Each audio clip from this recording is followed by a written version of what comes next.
Richard Cambridge on the completion of Ride. This is a persona piece. I'm really a different unicorn. Yes, unicorns can talk. We just don't feel like it when we visit mortal lands. You speak things like English and Latin and Esperanto and Cobol, and most unicorns natively speak either dandelion or rainbow. And it's really hard to translate something you think in dandelion or rainbow into a mortal language. Usually, when we need to say something to mortals, we either have to take a long time figuring out how we can make mortal words mean the same thing we're thinking, or if we're in a hurry, we speak in borrowed metaphors, picking words mortals already said that happen to work the same way as dandelion words or rainbow words, even if they don't mean exactly the same thing.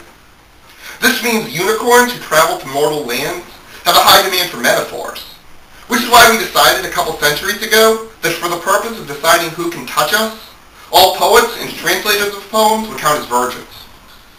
And yes, magic being what it is, this does mean that since we decided that, every poet has had a slightly reduced chance of having sex. The difference is really microscopic, less than 0.001% for the average poet, but there is a difference, so feel free to blame us.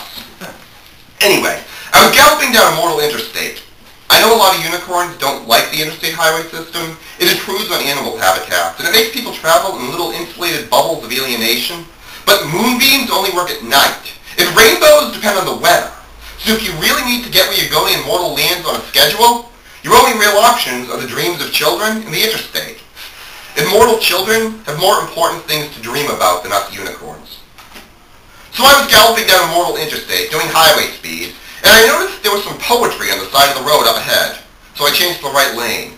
Don't worry about why drivers don't notice unicorns. It works better when you don't understand. When I got close enough to see the poetry with my eyes, I noticed it was inside a poet, and the poet had his thumb out. It was the same direction I was going, and poets count, so I pretty much had to stop and let him ride me. He gave me a look of suspended disbelief, like his journey was already bordering on magical realism, so why not a unicorn? At this point, he believed in Ewoks if we could get him a ride in a land speeder. I don't remember his exact words, but he asked something, I nodded, he climbed on. He did tell me his name. Sorry, it would be better if I remembered it, but it didn't mean anything beyond Western European descended male. He also told me where he was going, but I didn't recognize the mortal place name. The poetry inside him had a place it needed to go to soon, so that's where I needed to take him. And I got back up to highway speed, and he was a little windblown, but you never get too cold on a unicorn. Then it started very lightly raining, and he complained a bit, but the rain was perfect, because the sun was at just the right angle that all I had to do was pull over to the side of the road at exactly the right spot and wait out the rain. He asked me what I was doing, then realized I wasn't going to talk, and I was doing something magical, and he waited with me quietly. And when the rain stopped, we were in just the right spot to see a rainbow dipping down right next to a bridge ahead, close enough to jump the distance between. Rainbows don't hold still for mortals, but the sky knew he was with me. I don't think he noticed the rainbow staying in place, because when I jumped off the bridge, he screamed like he was going to die. And he must have closed his eyes, because he kept screaming for a few seconds after we hit the rainbow, before he suddenly stopped screaming and started talking, a little too fast and agitated for me to understand his English. I heard the word rainbow a lot, and holy crap. Rainbows are a lot faster than highways. Some unicorns who don't mind having their hair singed really open up on a rainbow and do about 3. I mean Mach 3. We understand sound better than we understand miles or hours. But the sound barrier is not good for mortals, so I kept it lighter and just did the speed of kindness. I know that sounds faster than 3, but it turns out that under normal conditions, kindness only does about 1/4, which is still much faster than highway.